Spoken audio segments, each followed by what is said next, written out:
Olá, querida pessoa, meu nome é Luciano, sou coach, estou representando o Centro de Formação Técnica em Enfermagem em Mandus e hoje nosso bate-papo, nossa conversa é com o professor Matheus Pedreira. Assim, ele é enfermeiro, teve a formação de enfermagem pela Rui Barbosa, ele é graduando agora em saúde coletiva e teve também uma formação sobre política LGBT. E hoje, nós estamos falando especificamente sobre a política LGBT, né, e sobre discriminação também. Então, vamos lá. Professor Matheus, muito obrigado por você compartilhar o seu conhecimento conosco. E eu gostaria da gente já começar a contextualizar a nossa conversa, professor. O que vem a ser essa questão de identidade de gênero e identidade sexual? Então, boa tarde a todas e todos. Eu queria primeiro agradecer o convite, né, e esse espaço, né, que acho que é de grande importância esse espaço que a instituição está abrindo para discutir essa temática, né, e respondendo essa pergunta, né. Não é tão complexo quanto as pessoas imaginam, né, esses conceitos, né, mas identidade de gênero, né, seria aquilo, né, que eu vou me identificar, né, independente da associação biológica, né, da caracterização, né, dos órgãos genitais. Porque a gente, enquanto conceito de gênero, a gente associa gênero a uma conformação da sociedade, né, e essa conformação, né, do que a gente vai atribuir como características masculinas e femininas vai variar de acordo com a sociedade, com o tempo, né, e com a referência que a gente tem, né? Então, o gênero vai ser esse fator cultural, né? Então, não associado ao fator biológico em si. E essa identidade sexual é muitas vezes associada para se referir, né, a termos como orientação sexual, né, que vai ser o como a pessoa se identifica ou tem o processo de, como é que eu posso dizer, afetividade, né, com o outro ou com a outra, né? E aí a gente tem as diversas identidades que a gente, na atualidade, tem visto, né, como gays, lésbicas, bissexuais, né? E aí, no caso, dentro dessa sigla, a gente tem as trans e os transexuais, né? Que é associado a uma identidade de gênero, e lésbicas, gays e bissexuais, que seriam mais associados a uma identidade da própria orientação sexual, uma identidade sexual em si. Respondi? Sim, sim. Então, quer dizer que são coisas distintas, né, professor? A identidade de gênero e a identidade sexual são coisas distintas. Sim, é porque a orientação sexual, né, essa identidade sexual, vai ser esse fator relacionado ao processo afetivo, né, da própria relação do outro para com o outro. E a identidade de gênero seria o processo de como eu me identifico para comigo, né? De como é que eu me identifico com o meu corpo. E assexual seria o processo de relação com o outro. Certo, está perfeito, professor. Bom, além da violência sofrida, eu anotei aqui, a população LGBT, né, há um cenário onde existem vários problemas de saúde. A gente sabe bem disso, né? Dentre esses problemas, né, professor, eu gostaria que você citasse quais são eles, né, quais questões existem mais acerca desse tema, professor? dos problemas de saúde. Como você falou, no Brasil a questão da violência é uma coisa muito gritante na situação dessa população, né? Para você ter uma ideia, no Brasil se mata mais, né, do que em países onde existe a pena de morte para essa população, né? Então, só por esse dado a gente tem uma noção, né? A cada 24 horas morrem 19, mas ainda assim, né, não é só a violência o único problema de saúde, né, que essa população enfrenta, né? A questão do próprio acesso aos serviços de saúde são acessos extremamente complexos, né?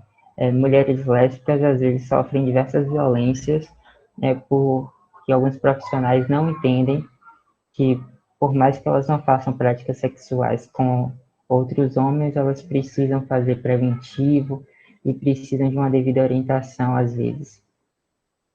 Existe um conjunto de negligências que ocorrem sobre orientações sobre o sexo, né, que o sexo teoricamente normatizado é o sexo por via vaginal, né, pênis vagina.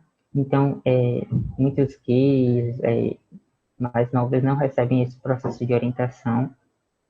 Fora o próprio processo de negligência e violência dentro das instituições de saúde, né, onde às vezes as pessoas são violentadas, sofrem preconceitos, são objetos de brincadeiras, chacotas, né, num momento de sofrimento, que a pessoa está buscando acolhimento. Isso, por si só, gera um processo de adoecimento, né? Também existe um processo de vulnerabilidade social, né? Que esse processo de vulnerabilidade social acontece porque muitas vezes essa população é banida da família, ou seja, existe uma quebra da rede de apoio, né, dessa população, e com essa quebra de apoio, muitas vezes acontece, né, dessas populações irem para uma situação de rua, e nesse processo de ir para a situação de rua, né, visto a esse processo de vulnerabilidade, muitas recorrem, né, ao uso de álcool e outras drogas, né, e se torna um processo abusivo, né, não digamos, eu estou dizendo que essa população usa mais, né, mas esse processo de vulnerabilidade leva com que a pessoa se encontre em diversas situações que propiciem, né, a utilizar, né, essas drogas, muitas vezes como válvula de escape, para a situação problemática que ela está. Mulheres trans e também, e às vezes muitos gays, né, recorrem também à prática, né, a se tornar um profissional do sexo como forma de subsistência, né, que às vezes não tem uma renda, não tem uma rede de apoio, não teve uma formação adequada, né, porque houve a quebra do vínculo familiar e às vezes teve que abandonar os estudos, né? E essa vulnerabilidade no processo de formação, no atual contexto social que a gente vive, né? Do mundo do emprego, né? Se a pessoa não tem uma devida formação, ela não encontra, né? E por isso essas populações por vezes recorrem, né? A esse meio que seria ser um profissional do sexo. E aí, muitas vezes, né, ficam expostas a ISTs, aí a gente pode ver AIDS, sífilis, né, que é uma doença que tem aumentado bastante aqui na capital, né, Salvador. Então, esse conjunto de fatores, né, em cadeia, leva a esse processo de adoecimento mental, abuso de drogas, né, e esse processo também, né, pensando na saúde de uma forma ampla, né, a questão do não acesso à renda e emprego vai levar a esse comportamento de risco, né, essa associação ao risco. Certo, professor. Nos sentimos honrados em recebê-lo aqui com tantas informações importantes para todos nós. Né? Isso é, de fato, muito importante, sim. Então, assim, a falta de acesso à saúde dessa população fica mais evidenciado, né? Então, assim, hoje, eu digo hoje, não me recordo desde quando, mas não tem muito tempo isso, foi criado uma política nacional de saúde integral, né? Voltado para as lésbicas, gays, bissexuais, travestis e transexuais LGBT. Então, que pretende corrigir essas negligências que você acabou de dizer, professor, sobre nesse enfrentamento dessa problemática, né? Mediante a falta de acesso à saúde dessas pessoas, para se tratar, obviamente, com um psiquiatra, para ter acesso ao tratamento dos adictos, né? Sejam drogas legais ou não, ditas assim. Então, o que a política nacional pretende fazer para corrigir essas negligências? A política em si, ela se mostra uma resposta, né, do Estado a essa percepção, esse movimento, né? Eu falo muito que essa política, né, que a gente tem hoje foi resultado de uma luta histórica, né? Essa luta histórica a gente pode pensar lá desde a epidemia do HIV/AIDS, né, onde aconteceu um movimento de luta e resistência dessa população, né, lutando por direitos.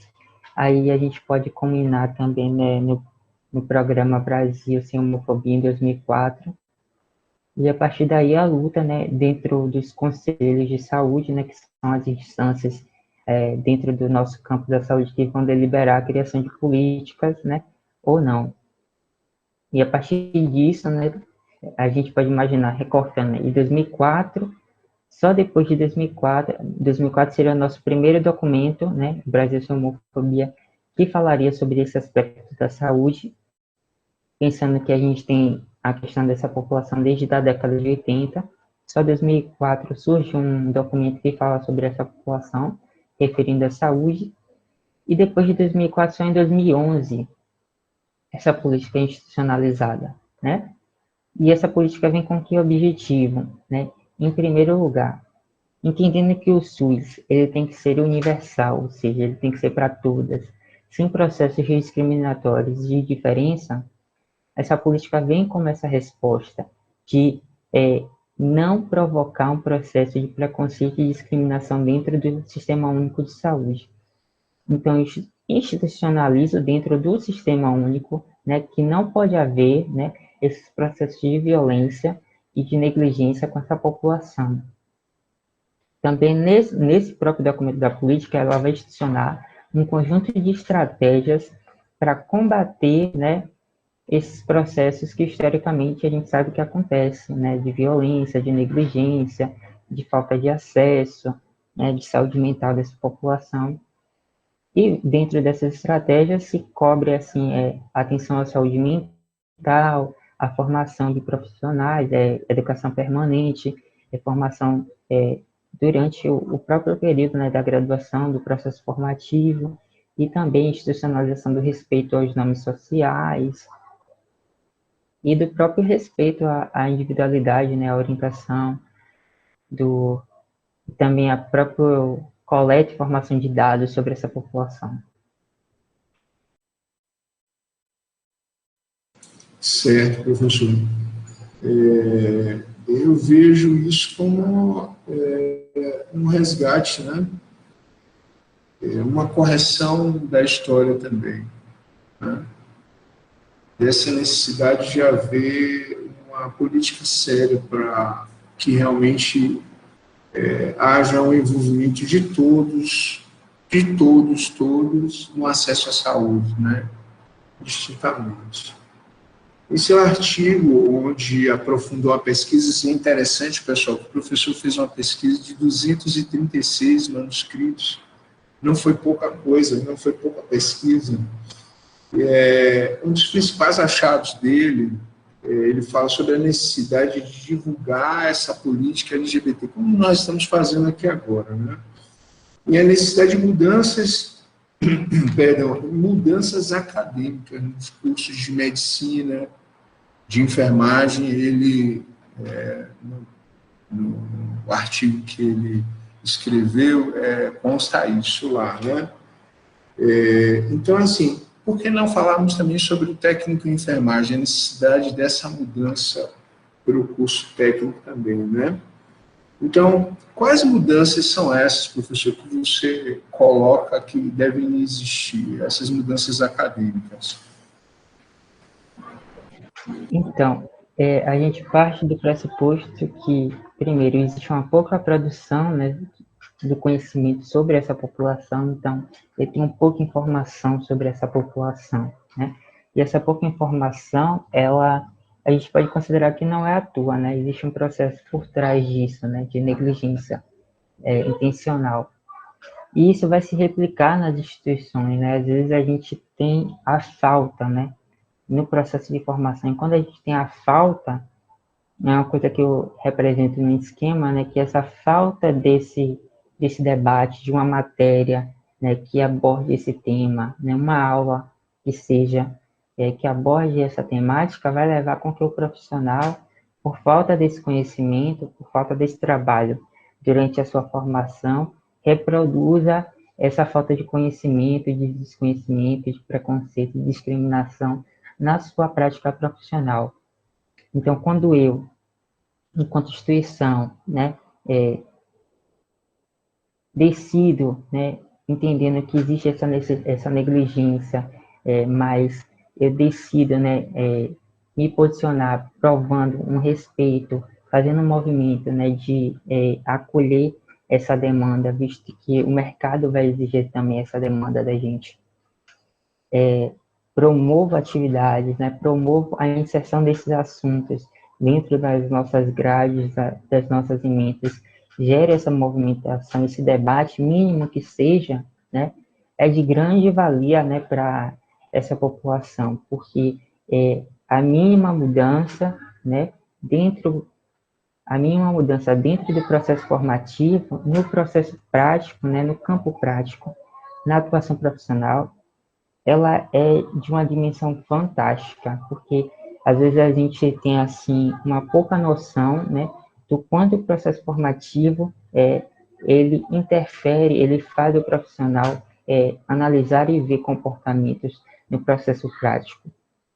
Então, inserir esses temas dentro das diretrizes dos cursos que sejam, né, que tenham-se matérias, se não tiver matérias, que sejam optativas obrigatórias, que se insira esse debate de forma generalizada, assim como a própria instituição está fazendo aqui, né, de ter debates, ciclos para conversar sobre temas, né, por mínimo que seja, futuramente gera grandes resultados.